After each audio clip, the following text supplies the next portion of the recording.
Welcome to the show, Bows of the Dam, presented to you by Dyce Reacts. We are in Middle Our Head Studio, and we are going to be checking out, yes, ex-wife tries to take everything from him. Yes, you know it's going to be a sad day. Yes. Very much excited to check this one out. We ain't going to waste no more time. We're just going to get right into it, folks. We're going to get right into it. It's a harrowing confrontation between a man, his wife, and her lover. She's my wife, man. She's my wife. It's almost painful to watch as 48-year-old Keith King struggles with his wife's lover as he pleads with her to come home. Danny, you're picking him over me.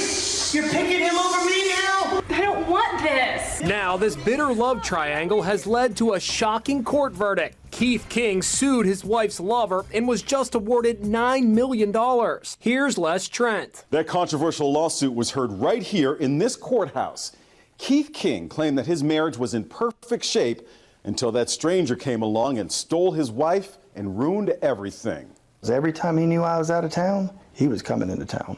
Attorneys Joanne Foyle and Dorothy O'Neill represented Keith King. You don't have to prove that there was a perfect marriage, just that there was some genuine love and affection in the marriage.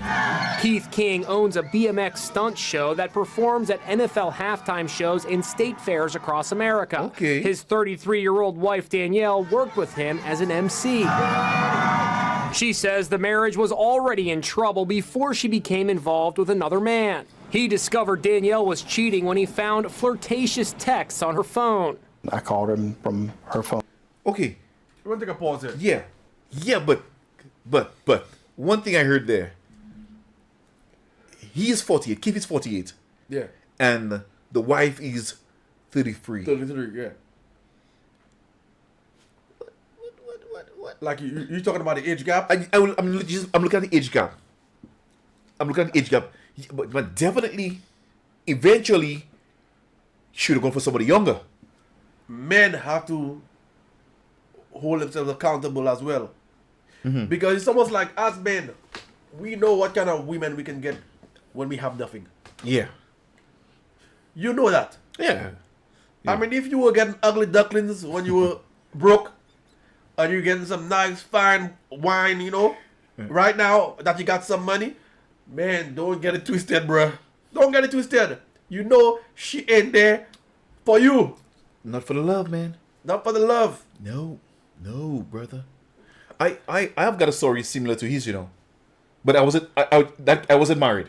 Oh, really? Yeah, I met this girl, you know, thought she was grand, and you know, the relationship went on for years. And guys, getting to know, I was in my country and she was in another country. I'm not gonna mention the countries. You want to keep it clean right there, you know? Yeah, keep it clean. And every time I leave for 2 weeks, a week, come back to my country.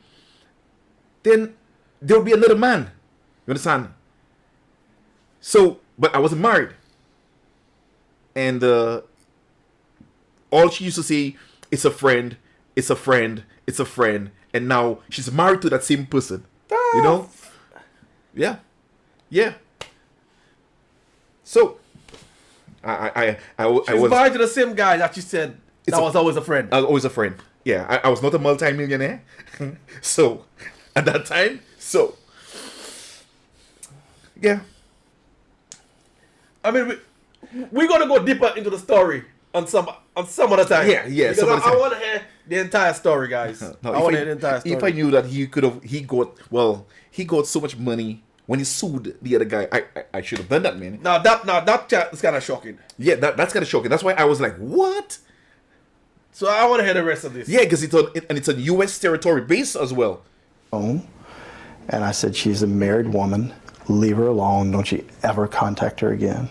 But he says the affair continued for months in secret. Then last year, Danielle moved out of their home. Soon after, Keith went to her new apartment and was shocked to find the lover, Francisco Hooser, there. She's my wife, man. She's my wife. That is my wife, man. You need to stop. Wife. You are rude. Tell me about that day you confronted your wife and her lover? If she had been in a car accident and I walked up on the car accident and saw her, dead in the car, that's what it felt like to me.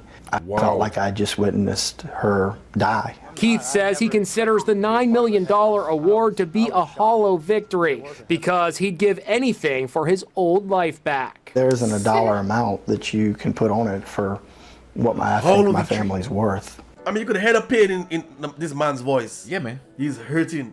Like he said, he just wants his family back. Yeah. Right? And I wouldn't even say like, I mean, I mentioned that one of my videos on the channel that when you hear those expats, especially in the Asian continent, you find a lot of older men with younger women. Yeah. Right, especially in the Philippines. Right? I love the Philippines, one of my favorite countries. Yes. And many of them get finessed by those women, and sometimes they want to put those women on blast and those kind of stuff. And I have to hold their feet to the fire because there's no way. I mean, how often I've been watching Philippines content for years, both from a female perspective and a male perspective. Okay. And I haven't seen much. I think only one time where I saw that there was a older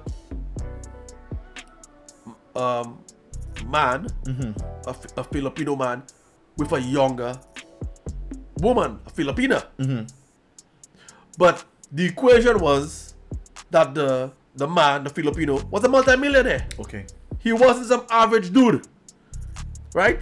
So I'm wondering, at what point that those expats realize and look around, how often do you see all the Filipino guys with young women that they have? Because if it's something that's natural to the culture where Filipinos love older men, why aren't they with their own men? Why? I mean, it's just common sense. What is there and what is not there?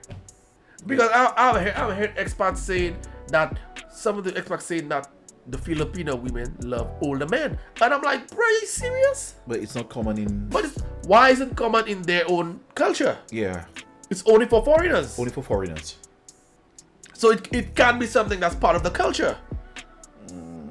Meaning, if it's part of the culture, it's supposed to be a heritage that you would see profoundly in that country. Yeah, I would say this is something I haven't seen like going on in Philippines, like Filipino to Filipina, young to old, 50, 60. I haven't seen that, but I always seen it with foreigners. So I don't know. I don't know. Maybe for better life, or to get out of the Philippines and move to a foreign country. Visa transactions. Right. So you never know. You never know. You never know if I have my US visa. Oh God, that'd be so great, man. You know that's true. You never know. You never know. Don't take man for Papi show.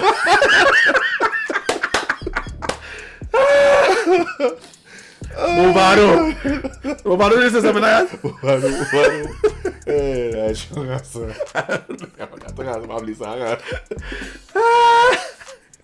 But you cannot. But you remember, in many states they have what you call no fault divorce. Yeah, right. So right. You could go to the courtroom and say that your husband snores too much and get your divorce. Anything.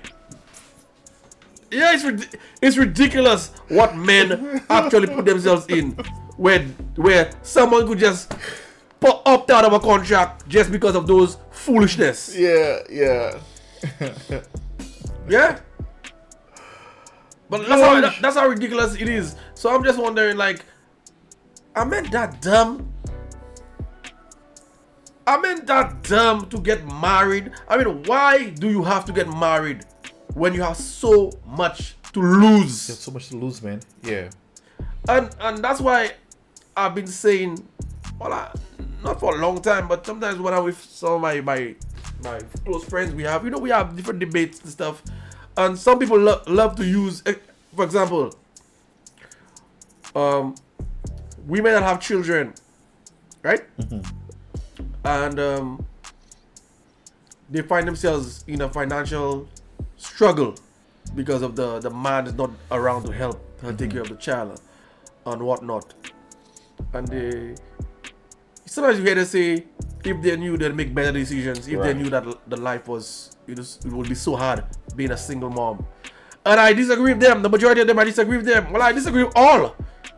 The reason I'm saying that, people always think just because if they knew something before the fact, that their decision would have been different, and that's not true. Look at what men doing. Men know the consequences of that decision for so many decades, and they still do it. Still do it. Yeah. So it doesn't mean your decision is going to be different, even if you know ahead of time. It's just wishful thinking, but it doesn't mean your decision going to be any different, because if, like I said, if you take away the children from those women, right? Hypothetically speaking, take away those children from those women, give them the body that they had when they were 18 years old, 19 years old, when they were, in their prime. With the same experience, but no children, take out the children from them. Yeah. They're childless now, and they have their body, the teenage body, 19, 20-year youth body. They'll make the same decisions with those men. Same poor decisions. You don't believe me? Yeah, I do. It's what women do not want to deal with is accountability for their actions. Right. That's where the problem lies. Not the actual situation that they're in. They don't want to deal with the actual the burdens from those bad decisions. But they'll make the same poor decisions with the same type of men. Same type of men. Or maybe even worse. Probably even worse. Yeah. I'm not saying that to bash married men. Yeah. I'm just saying that a lot of women think that just because a man is single, that he's no good, that he's just running around sleeping with a lot of women, and that's not the case. Sometimes what men value the most, even married men. I'm gonna ask you, what does a man value? You would think men value the most in a relationship, whether it's marriage or not. Whether it's marriage or not. It's a one word. Bro, I look for out of everything trust. else. You say trust. Yeah, man. I know you probably can't think of the word, but that's not even the number one thing men want in a relationship. You can't think of it. The number one thing men want in a relationship, whether the relationship you have problems currently or not, but men always want it. What is it? Starts with P. There's a lot, huh? Starts with P. So what starts with P? Peace. Peace. Isn't that true? You don't want to come. No man wants to come home to a chaotic house. Whether it's problems, there's argument. You just want peace. Even if the two of you all are not on the same terms at the moment, but there's some form of peace in the house. Yeah. You guys where I'm coming from? You want to be, as soon as you enter the door, someone just nagging at you. So I would say most men want peace, and that's what a lot of side chicks give those men. Yeah. Peace. There's no time for nagging. It's just they get what they want. How you doing, baby? How was your day? She makes some salad. They would give better treatment than the wife. Yeah. Yeah. They do everything better than the wife. Yeah. Yeah. Well, there's a statistic that came out. They're saying that most married men complain. They said, not just complain, but they said, right, that after they got married, the sex was less. They're not saying it's not good, but they're saying it's less than before they were married to that person. It decreased. Who the ones complaining? Is it the men or the women? It wasn't more so of a complaint. It was just something that it's started to be recognizable a lot. That before marriage, couples had way more more intimacy than after. Yeah, because a lot of people believe that when you're married, that's that's it. You know, you reach the breaking point, but it's more than that. Because you be with somebody for, bro, it's supposed to be for till death do your part.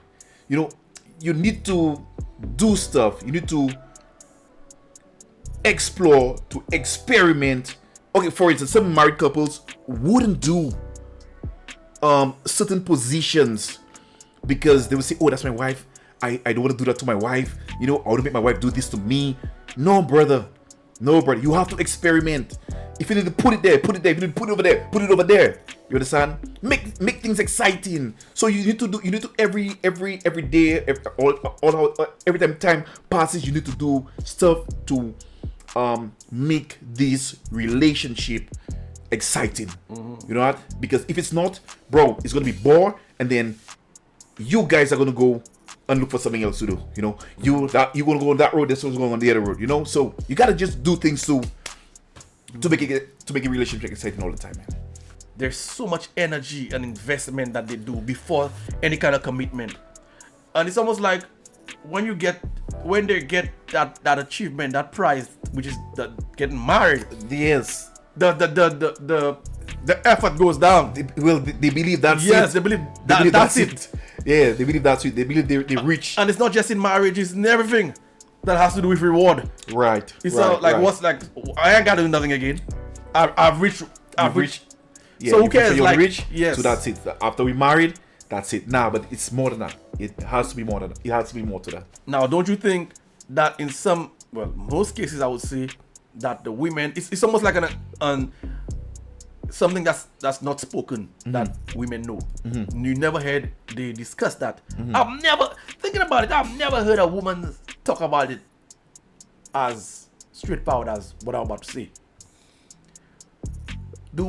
Have you ever heard women say when they were in a relationship, one of the reasons why they didn't care of meeting the man's needs is because they know they have a hook on him in terms of he can't just leave the marriage because he's gonna lose as much as he put into the marriages in terms of resources and stuff like that there. Because it's something that's unspoken. Because if it's in their head and they're just not saying it, they're just saying it, it's going to affect their behavior in the relationship. It is definitely, regardless of how you think about it. Because it's almost like, even if I don't do that today or next week or don't make your favorite meal or whatever, you still can't go because you wouldn't dare want to lose half of your stuff. Yeah. Just think how much power that is to give someone when they know they're not pulling their own weight in a relationship. This is why you need to do like Tom Brady. Yeah. Even the shirt you have on your back, put it on your mom's name. Put it in your mom's name. Yeah. That's the best thing. That's the best thing to do. Yeah. Yes. Wow. I'm single. Guy's taken. At least he's been honest. He's been direct, and we applaud him for that. Yes.